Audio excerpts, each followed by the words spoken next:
Okay, so you want to measure in centimeters. Everything should be measured in centimeters, and you want to use a soft tape. The sewing tape measures work really well, and I have this slightly shorter one that's a little easier to use. So you're going to want to step on the paper. You're going to want to put your foot right in the middle so you get your entire foot, and step down with most of your weight so you get the entire trace of how your foot is when you're standing. You're going to want to trace all the way around. Try to keep it a continuous line. It's no big deal if you mark outside a little bit. Just kind of cross it out. The next thing you want to do is find the widest point of the foot, and you're going to mark that with a dash on either side, and it is slightly diagonal here. You're going to lift up your toes and measure the circumference around the foot at that point.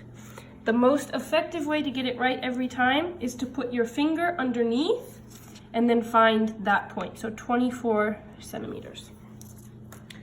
The next thing is to measure from the back of the heel around the top of the ankle.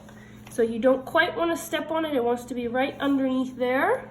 And again, one finger underneath, and that comes to 30 centimeters. So what I like to do to mark this is draw a little rough boot here, and I will mark that with 30.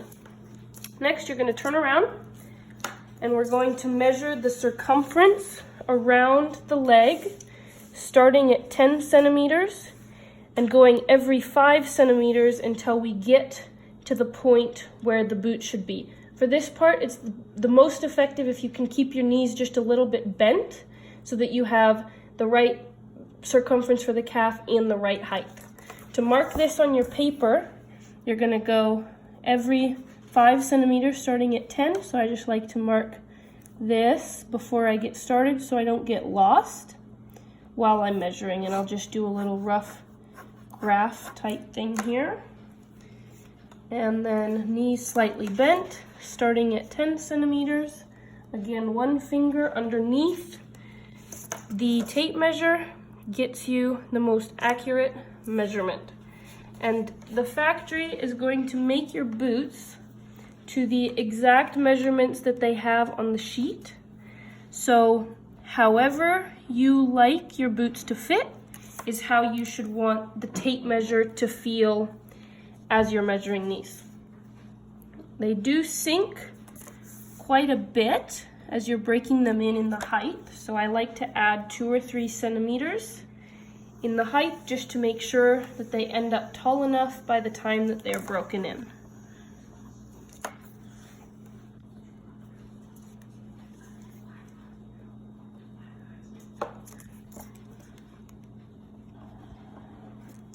It's important that you do this while you're wearing your normal riding breeches and the socks that you usually wear. While you're measuring, I suggest using some thicker socks than what you would normally use to account for any extra stretch or anything else. You'd rather have them a little bit big than a little bit small. They always tend to shrink more than grow. And then I will find the point where they are most comfortable in the back of the knee. So that's about 45 centimeters. And I'm going to add 2 centimeters to 47. So they will shrink down to this point at 45. So I'm going to mark that here on our little rough boot figure. 47 is our height. So we're going to take the measurement at 45.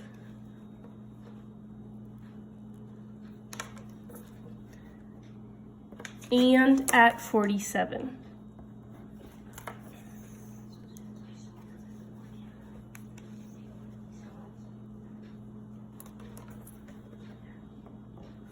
The final thing you need to do is measure on your sheet the length of the foot. Again, we're going to mark these with little dashes. If you know your European shoe size, or you can look in a pair of shoes that you normally use and mark that on here as well, that would ensure the factory to get the right size in the foot for you. And then you're going to repeat this with the other foot on a separate piece of paper.